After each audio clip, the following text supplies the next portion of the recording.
and sa perfume may kagabion. O sa tanan ng mga sil, ministro adak mayong kagabion kanan. Yun.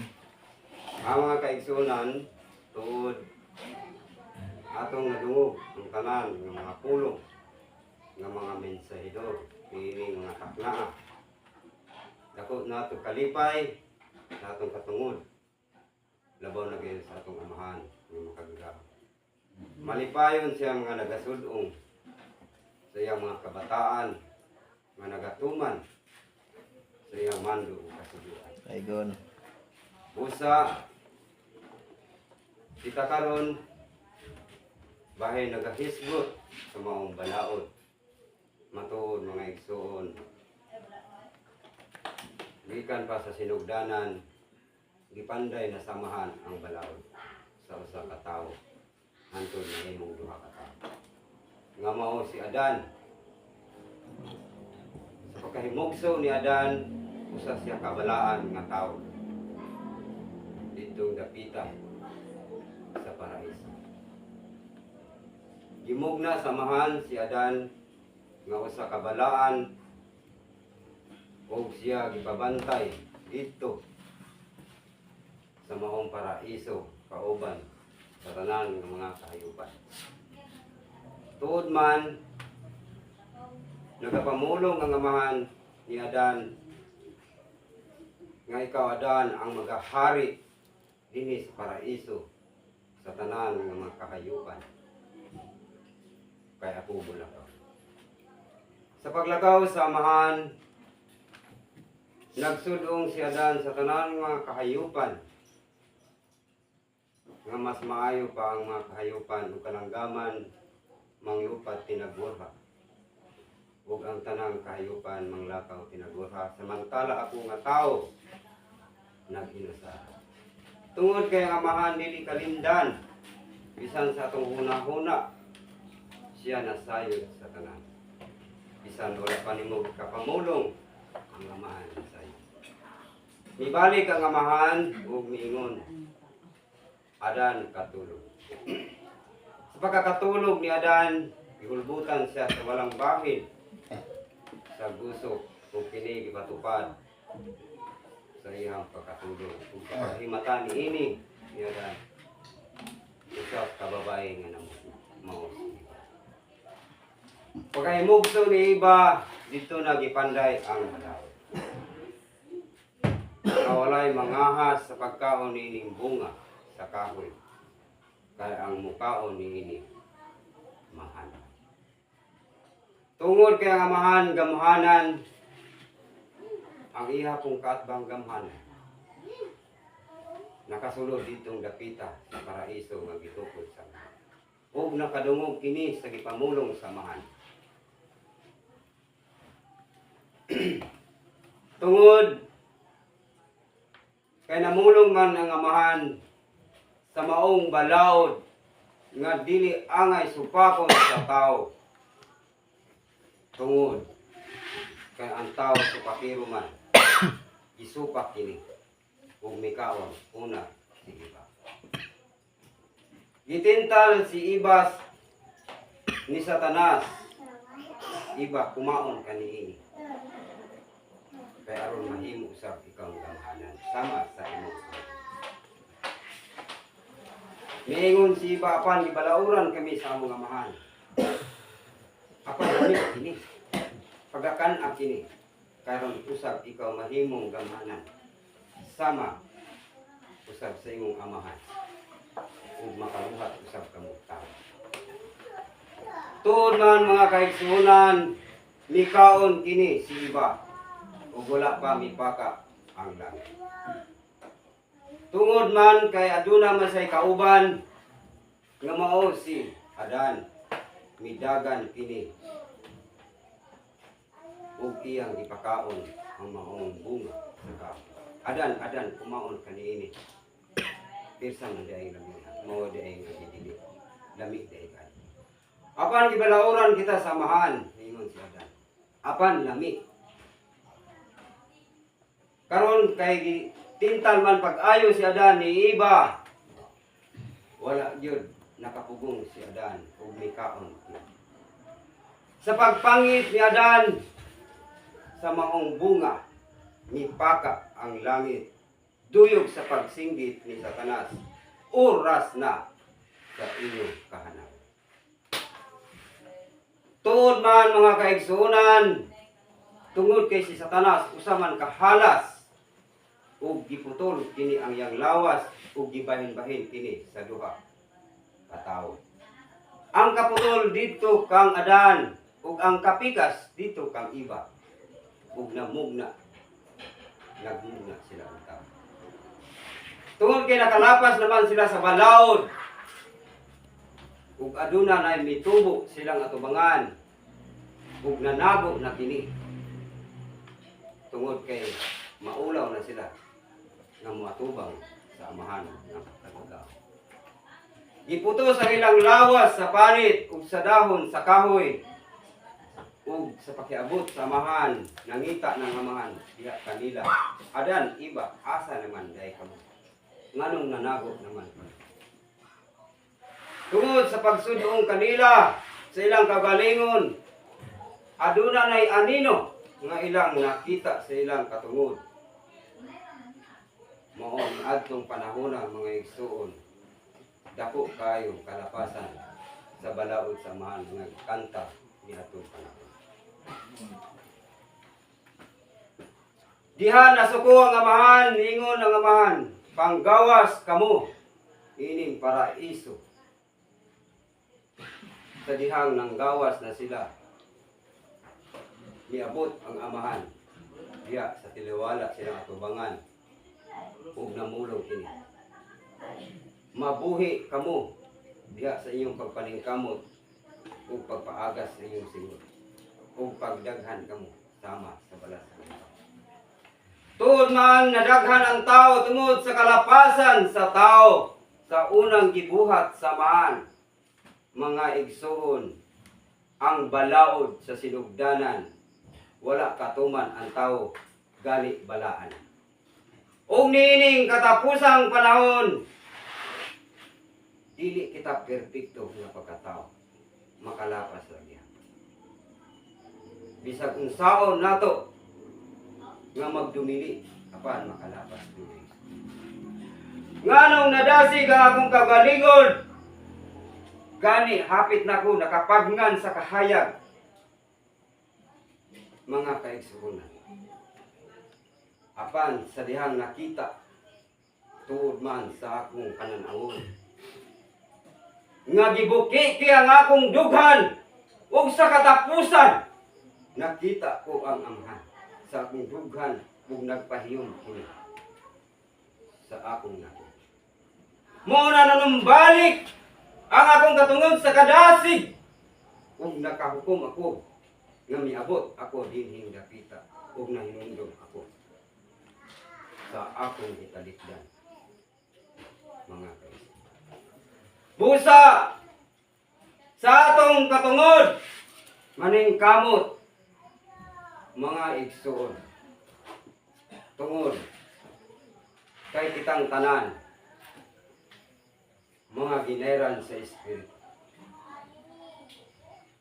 Busa atong pahariyon sa kanunay ang Espiritu, kay mao di ay kini ang magatudlo o magapahinumdom kana. Sumala sa sinugdanan sa 12 ka apostoles sama. Nga sila nga gisugo samahan sa pagsangyaw sa pulong balaan ngadto sa mga katawhan sa syudad sa Israel. Namulong ang 12 ka apostoles samahan. Magtutudlo wala kami arang kahimuan nga ikapamulong tungod kay may walay kaan. Unsay gingon samahan, pabuta kaninyo ang akong espiritu nga akong ikabubo diya sa matag usa kaninyo ug niadtong panahona sa dihang nagpentekostes sila sa lawak nga tinakpan ug nagapaabot kung kanus-a moabot ang espiritu nga gisaad samahan. Apan mga igsuon, miabot ug miabot gayon ang ilang gipangalan. Mitugdon ang Espiritu diha sa matag usa kanila kalimpuluhan daw dila sa kalayo og nagapamulong sila nasa nakailang pinulungan nga wala gani masabti sa sa kaalam sa tao. Gani ang mga Hudiyo sayo sa kabuntagon og ipamulong kanila nga sayo kamo nga hubog sa alak nga makahubog unsay ingon og gitubag kanila nga mga apostoles. Wala kami nangahubog sa alak nga makahubog, nangahubog kami sa kaalam sa espiritu nga gikan sa among Ama. Usa mga igsoon sumala sa gipamulong sa ministro dinhi karon. Nga mahimo gyud nga tunto sa pagdungog sa tao nga ilang pagdungog kung kita magapamulong sa Espiritong Panginoon. Apan wala sila masayod nga gikan sa sinugdanan ang mga apostoles na mulong na sa mga pinulungan nga Espiritu. Wala nila nabasa. Nabasa man siguro, apan wala nila natanong sa ilang pangununa ug wala nila gihatagan o pagsabot ang maong mga pulo. Busa mga kaigsunan, ana ang kadasig sa matag usa kanat ug magapadayon maning kamot ining katapusang kanat. Busa ining tanan igo lamang ako nagadugtong sa unang nagapamulong gikan sa tulo ka cell minister nga nagadumala ngadto sa ministro. Busa igo lamang ako nagadugang sa maong mga kasaysayan gikan sa tanan nagapamulong. Busa mga kaigsunan sa unang mga apostoles sa unang magtutudlo wala gayud nakabaro bisan usa. Hantod sa ikaduhang hari wala nakabaro. Hantod sa ikatulong hari unsay wala nakabaro ang iyang balaod. Wala nakabaro. Maningkamot kita sa katapusan nga makabarog ang balaod samahan. Kung kinsa ang magakupot niini. Tungod kay kantar o gipanday naman sa matag usa kanato. Si kinsa kanato ang makabarog sa maong balaod. Tungod kay gisangat o kita naman ang nagadala niini. Usa mga kaigsunan, igo lamang ako nagadasig sa matag usa kanato. Nga maningkamot ug magapadayon sa maong pagtulungan sama. Dili kini unsa kun ang pagtulunan samahan. Pagtulunan kini dili kini religious. Pagtulunan kini sama sa unang panahon. Pagtulunan ang gitukod samahan sa dusin niya apostoles. Mao man gani nga sila gilutos kay lahi ang ilang mga pagtuo ngadto sa tanan ubang mga pagtuo sa tao. Wala sila masayod mga kaigsunan. Nga ang ilang gilutos mao dahi ang atong buhing amahan nga mangluluwas sa tibuok kalibutan sa mga katawhan. Kani mga kaigsunan, luoy kayo para dungol ang kaagi sa amahan sa kalibutan. Luoy kayo. Apan walay sapayan mga kaigsunan. Gidawat kaniya ang tanan kung unsa man ang pagpasipala sa mga katawhan mga kaigsunan. Gidawat kaniya ang tanan. Tungod siya ang gugma, kaluoy o demokrasya. Tungod sa demokrasya, ang iyang apostoles wala nakabaro. Ang amahan dipukad kini sa mga katawhan. Sa duha ka persona, tungod sa demokrasya wala nakabarog. Ang iyang dosing bayani wala nakabarog. Tungod sa demokrasya. Sa ikatulog kahari, wala na kabarog. Daghang nga wala na kabarog. Mga sa ministro adap, daghang wala na kabarog. Labaw na ang iyang balaod, wala na kabarog. Ang katapusan, mo'y atong paabutan. Kay mo kini ang magadala sa matuod nga balaod. Ipabarog gayon nang ipamulong sa amahan. Saya sa ako niyang pagbalik. Daghan na ang dili makailangan na. Gawas lamang kaninyo ng mga ginairan sa Espiritu. Daghan na ang dili makaila sa amahan sa iyang pagbalik. Gani namulong ang amahan sa kanhi nga sa akong pagbalik. Di na mo makailakan ako. Bisa patalit doon niyo ako patubangon. Di na mo kailakan ako. Kaya magadala na akong bagong lawas. Bagong pamitsura. Nakaroon kay ikaduhang lawas. Mauman ang amahang Rizal. Ikaduhang lawas. Amahang Rizal. Itawag ka da Heso Rasel. Sa Biblia, itawag na Heso Rasel. Subayo ni mo na. Ubaro ni mo. Jose Rizal. Igura sila kabasa pan wala kasabot. Amyam. Wala sila kasabot. Ang ilang ipamulo. Hindi basa. Muna nga kita, bulahan ta. Nga doon na pa'y nagatudlo. Ano to? Bulahan kita muna. Usa diining tanan, nahataas naman akong mga pulong. Kung doon na pa'y magadugtong niini. Ibalik ko sa pagyupo akong katungod.